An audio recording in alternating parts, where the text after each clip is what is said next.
جس نے تمہیں عزت دی اس کی کوئی بےزتی کرے تو تمہارے لیے یہ بہت بڑا کمینہ پن ہوگا کہ اس سے تم دوستی کرو، اس سے تم بولو، اس سے تم محبت کرو، اس کو تم مسلمان سمجھو، اس کے پیچھے نمازیں پڑھو. سمجھ آئی؟ غیرت کرو، شرم کرو. کملی والے نے تمہیں عزت دی، تم آج ہندوؤں کی طرح اپنے ہاتھوں سے کھڑے ہوئے بتوں کے سامنے سجدہ کرتے ہوتے.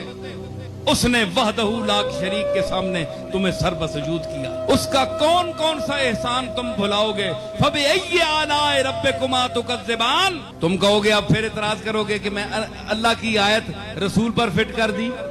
سنو میرا جواب، اللہ اور رسول الگ نہیں ہے.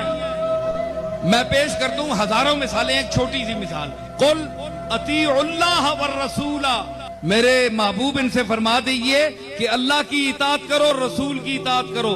بھائی اللہ نے یہ کیوں نہیں کہا کہ ان سے کہا میری اطاعت کرو؟ بھائی رسول سے بڑا تو اللہ ہے نا. اللہ کو چاہیے فرماتا کہ ان سے کہہ دے میری اطاعت کرو، بس کافی ہے. کہ والرسولہ کیا ہے؟ میری اطاعت بھی کرو اور رسول کی اطاعت بھی کرو. گویا اطاعت میں رسول اور اللہ شریک ہو گئے. مفتی صاحب بولو نا. قرآن تو شرک کا درس نہیں دیتا، مگر یہاں کیا ہے؟ اطاعت دونوں کے لیے. اگر اللہ کی اطاعت کرو گے تو رسول کی سمجھو کر لی، اگر رسول کی تو اللہ کی